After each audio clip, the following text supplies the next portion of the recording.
و دینداری را و عبادت را در نماز و اعمالی که مرتبط به آخرت قرار ندیم.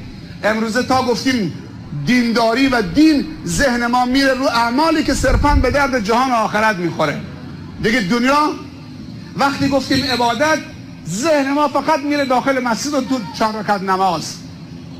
پیامبر صلی الله علیه وسلم میفرمایند اگر مسلمانی 5 تا نماز فرضش رو درست کامل بخونه، اگر نماز نفلم نخونه بهشتیه.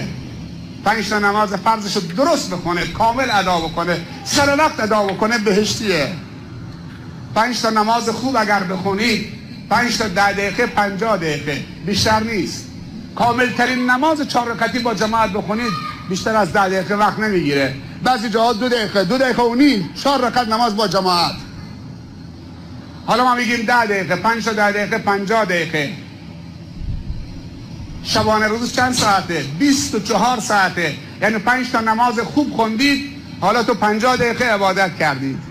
اگر عبادت همه نماز باشه 23 ساعت و 10 دقیقه دیگه وقت اضافی دارید. عبادت هم که نماز تنهاست، روزه که سالی 1 باره، حج که استطاعت مالی لازم داره، زکات هم که باید پول داشته باشید به نصاب برسه.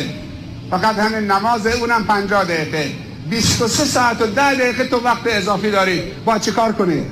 اگر ورزش عبادت نباشه، اگر تفریح سالم عبادت نباشه، اگر حرفه و فن عبادت نباشه، اگر اقتصاد و تجارت عبادت نباشه، اگر دید و بازدید و صله رحم کردن عبادت نباشه، اگر هنر عبادت نباشه. علما کتاب نوشتن جلوه های هنری در قرآن.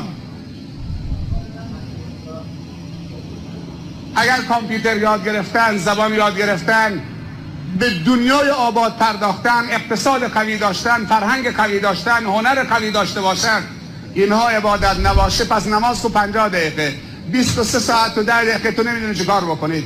در نتیجه چون که فکر میکنیم عبادت فقط نمازه، زنها از بعد از نماز عصر تو کوچه ها و پارک ها و خیابان ها همچون دارن میچرخن، نمیدونن چه کار کنن.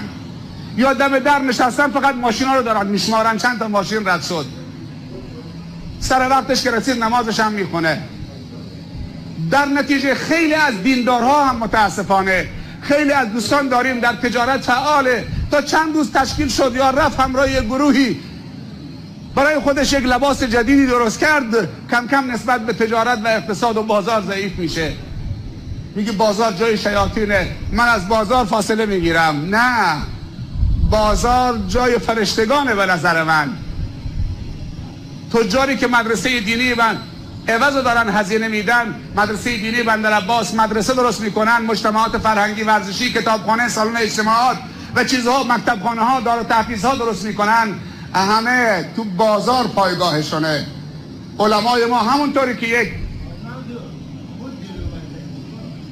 طلبه خوب تربیت میکنن، باید یک بازاری جوان خوب هم تربیت بکنن.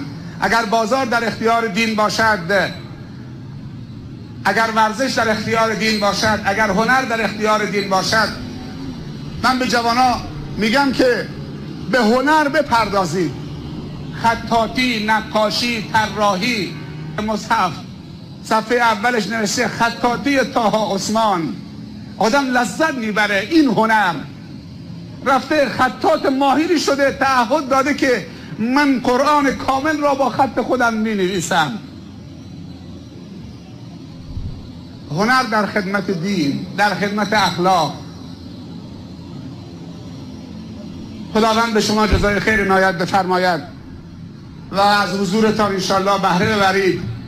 در ایام فتنه و در آخر الزمان نیاز به یک بازگشت دست جمعی هست و همه مسائلمون را از کانال دین بطلبیم و از خداوند بخواهیم که خداوند دوباره فرصتها رو در اختیار ما بگذارد. یک توبه نصوح جانانه و تصمیم بگیریم که انشاءالله